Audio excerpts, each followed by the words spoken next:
We can obtain written evidence to prove the existence of Buddhism in Sri Lanka in the 3rd century BC through inscriptions carved below the drip ledges of caves in which the monks resided.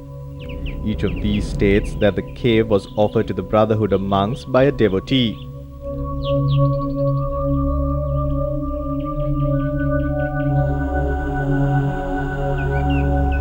Over and above this, historical chronicles of Sri Lanka as Deepavansa and Mahavansa record the arrival of Buddhism in Sri Lanka.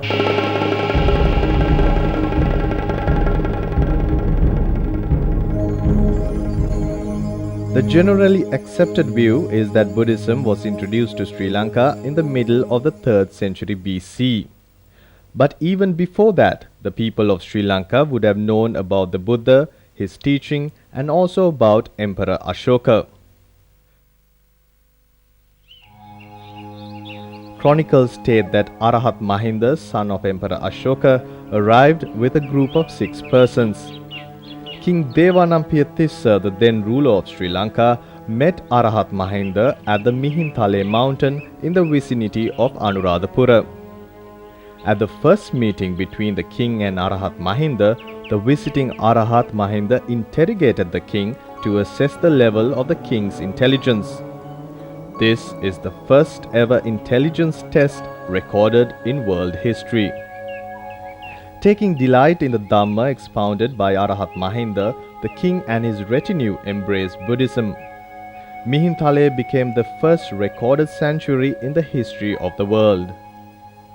Buddhism that's received royal patronage started to spread through the length and breadth of Sri Lanka.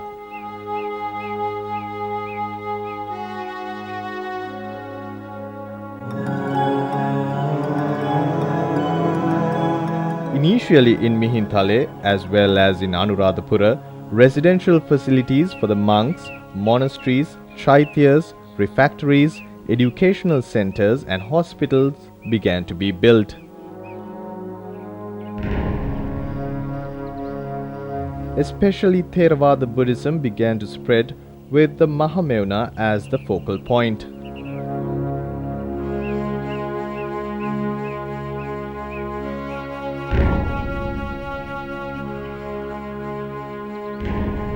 Bringing the sapling of the sacred Bodhi tree to Sri Lanka by the venerable nun Sangamitha, younger sister of Arahat Mahinda, the establishment of the order of nuns and the arrival of the members of 18 technical guilds to serve the sacred Bodhi tree contributed extensively towards the cultural renaissance in the country.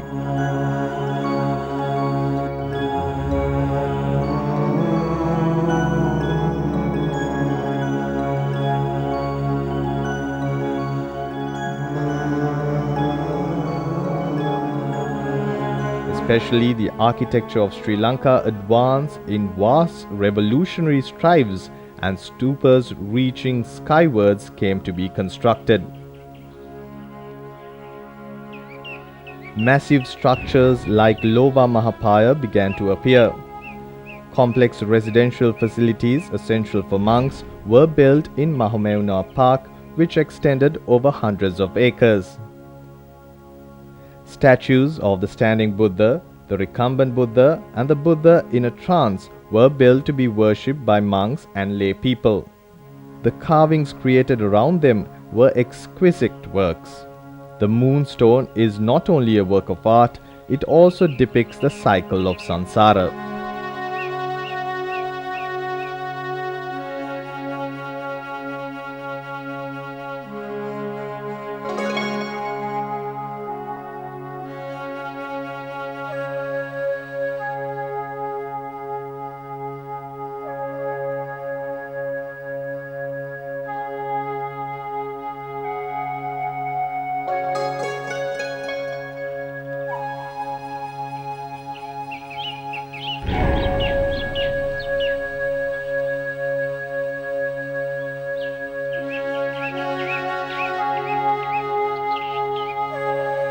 Education of the monks received a priority status.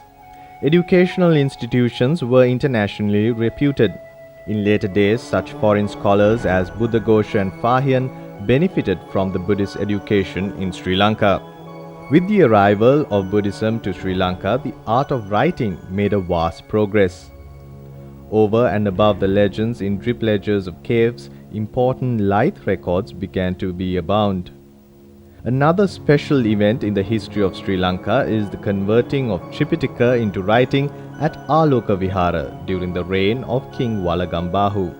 Until that day, the Tripitaka was brought down from generation to generation by monks through the mnemonic tradition.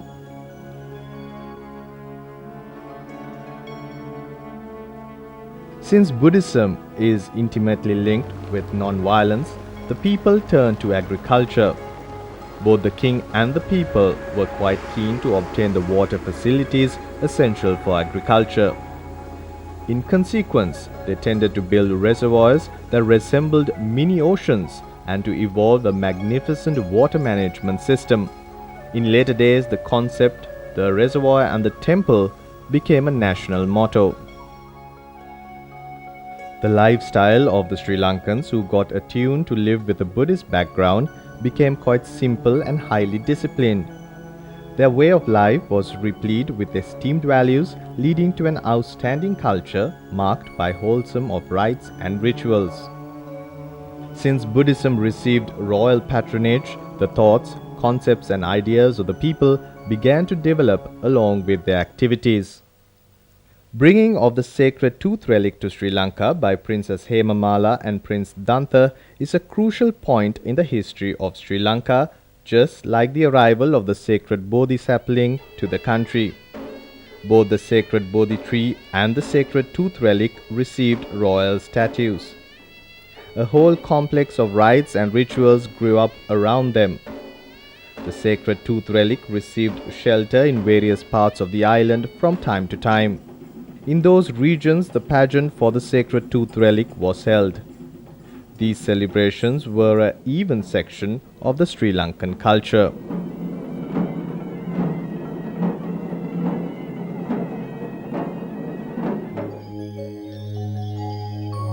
Initially, religious sites sprang up in and around the city of Anuradhapura. 8 religious sites that won the adoration of the devotees grew up within the city of Anuradhapura. Emperor Dharmashoka, who reigned in India in the 3rd century BC, sent a sapling of the southern branch of the sacred Bodhi tree to Sri Lanka through his daughter Sanghamitta. King Devanampiya had it planted in Mahameuna Park and initiated the rites, rituals and ceremonies linked to the sacred Bodhi tree.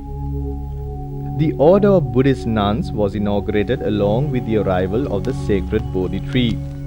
The services of women were needed for the maintenance of our sacred Bodhi tree and also for the performance of rites and rituals. Thuparamaya is the first stupa built in Sri Lanka. It was constructed by King Devanampiya in the 3rd century BC. According to the chronicles, Lova Mahapaya was built by King Dutugamunu, who reigned from 161 to 137 BC as an edifice with 9 stories. This is considered to have been constructed for the religious rituals of the monks.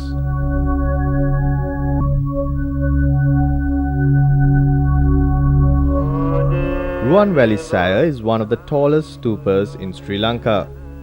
The works on this was initiated by King Dutugamunu. His brother Saddhatissa completed the structure after the death of King Dutugamunu.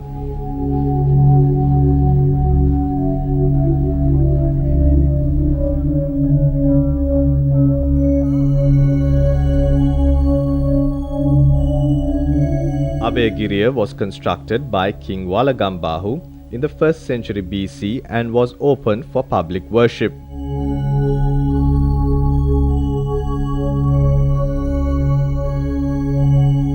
According to the chronicles, Jetavana Stupa was built by King Mahasena in about 273 to 301 AD.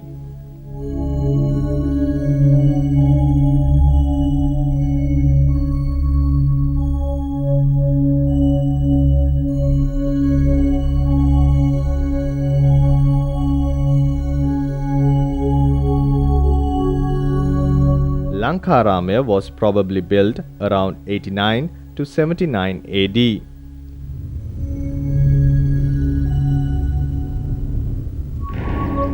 Mirisavatiya was built by King Dutugamunu.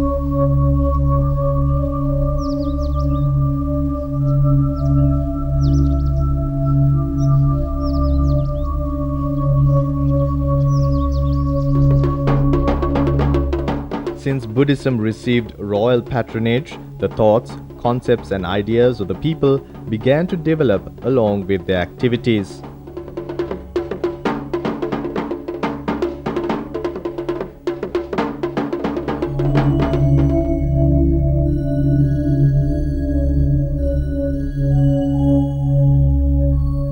Buddhism, which was established in the Anuradhapura period, spread to Polonnaruwa, which became the capital later on.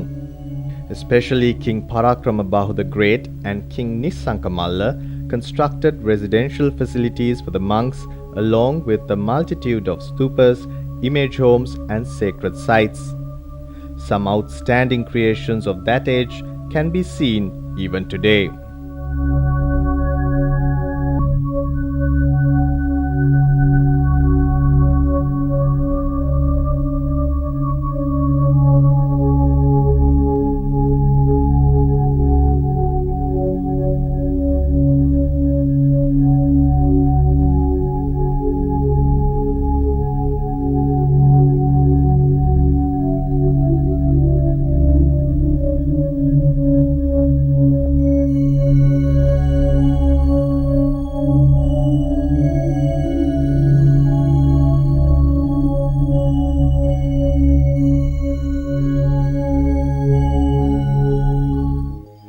The 8 sacred sites that grew up around Anuradhapura eventually evolved into 16 sacred sites as Buddhism spread island-wide.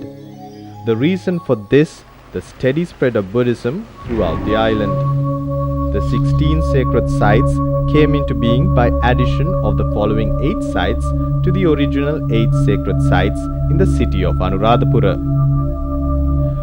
Mahiyangana, Nagadeepa, Kalaniya,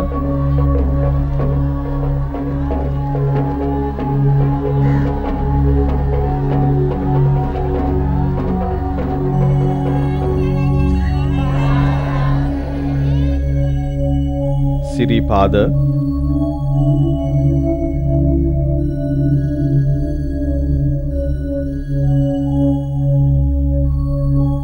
Divaguhava, Digavapi,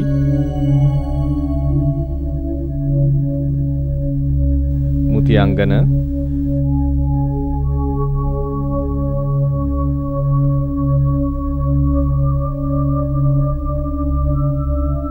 Tissa Maharamaya, Sela Chaitya and Kirivehera. As the 16 sacred sites became established island-wide, 8 fellow sacred Bodhi trees and 32 fellow sacred Bodhi trees were also planted island-wide to enable the people to worship the sacred Bodhi tree.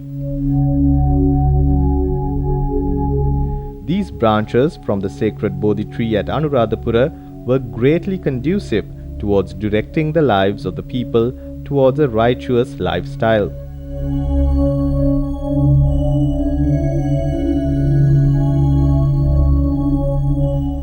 Buddhism, upholding compassion, loving kindness and sympathy, conferred upon the Sri Lankan people an endless series of higher values that are really rich.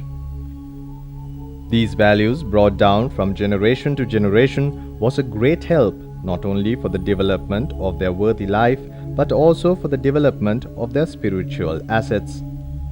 The manner in which Buddhism, which at first spread from city to city, extended later on from village to village, indicate how Buddhism became closely linked with the lives of the people.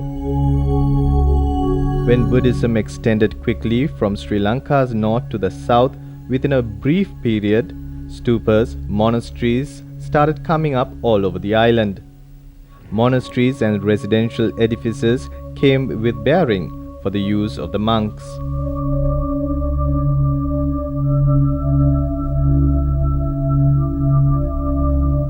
A villager was ordered to serve the village temple.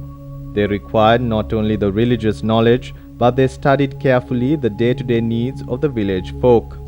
When the village became closely linked with the temple, Buddhism began to spread more and more in the whole of Sri Lanka.